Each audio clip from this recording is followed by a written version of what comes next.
Hey guys, in this video I wanted to see if you can make slime that never overactivates. Never is probably a little over exaggerated and probably impossible, but in a way, can you create one that takes a super long time to overactivate? So for my borax solution, I'm just using a regular ratio, so 1 teaspoon dissolved in 1 cup of hot water, and then I just let it cool for a bit. The slime that you're seeing here is a combination of a slime made with wood glue and a slime made with regular white Elmer's glue, and obviously there are some foam beads in there which I don't really think will affect this much. So how I came about this video was I actually was already activating this slime with borax because it was sticky, and I just kept on adding borax and adding and it was still stretchy. I was seriously confused. So we're gonna see if this can hold even more borax, 1 cup specifically, and 1 cup is a lot for just one slime. Even though this is kind of a big slime,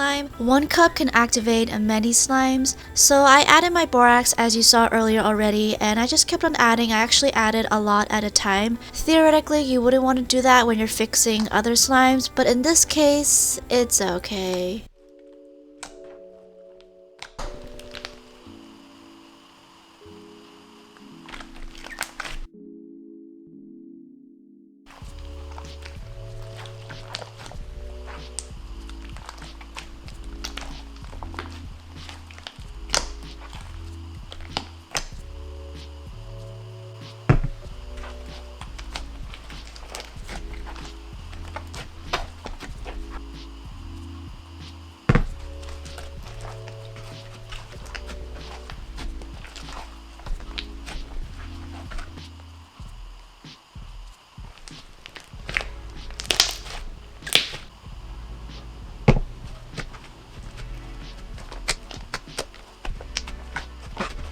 So at this point I already used half a cup of borax, and I just added the rest in all at once because I was lazy, it was taking too long, and I was already going to use up the entire cup of borax anyways.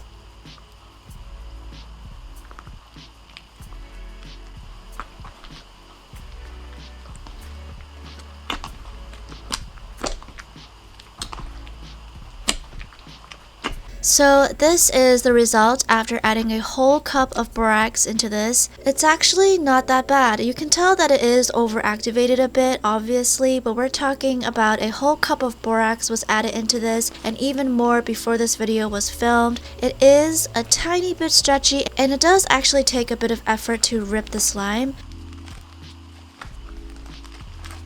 This is a regular slime made with white Elmer's glue, and I'm actually going to deactivate it with some hair gel. I'm going to add a whole cup of borax to this particular slime, and we're going to see the difference between the two.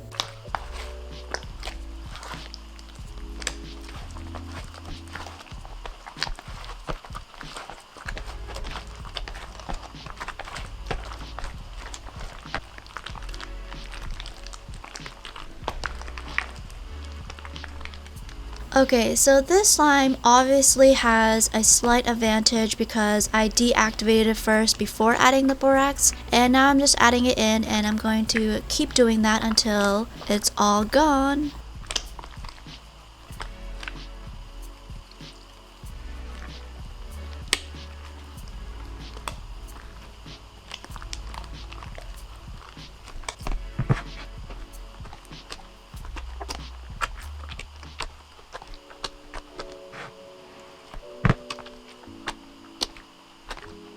And this is what I got after adding a whole cup of borax. It takes 0 effort for it to rip. It's super overactivated, not even the slightest bit stretchy at all compared to the blue one. Between the two, you can tell there is a significant difference. Even though this slime had a slight advantage of deactivating it before adding in the borax, it's still worse. And I actually didn't even use up the entire cup of borax. There is some left, and it's still worse. The wood glue for sure is the key ingredient. I wanted to see what happens instead of making a separate wood glue slime and making a separate white glue slime and combining it. I want to see what happens if you actually combine the glues together when you're making the slime. So that's what I'm doing, and I'm going to be activating this and see what happens.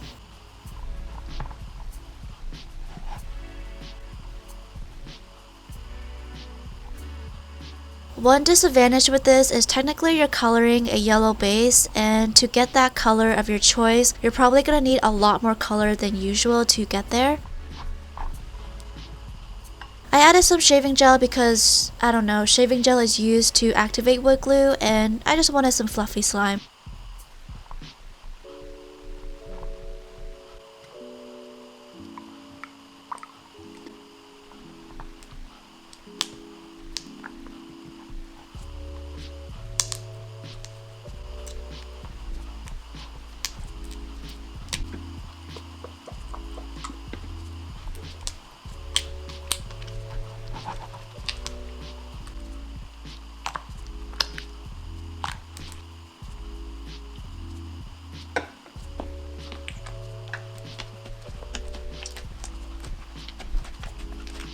After adding smaller amounts of borax to the slime just because it's a smaller size and adding a cup of borax would not make sense, the slime ended up being really thick and pretty fluffy. It is definitely not super stretchy, so I let it sit in the bowl, let it stretch out for about 10 minutes, and it definitely got much better.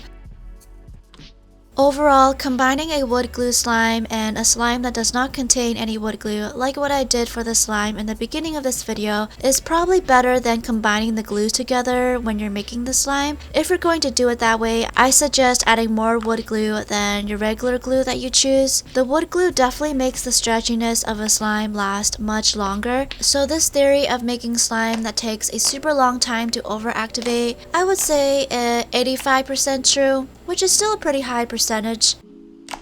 That is it to this video. Thank you so much for watching. Give a thumbs up if you enjoyed it, subscribe, and I'll see you in my next video. Bye!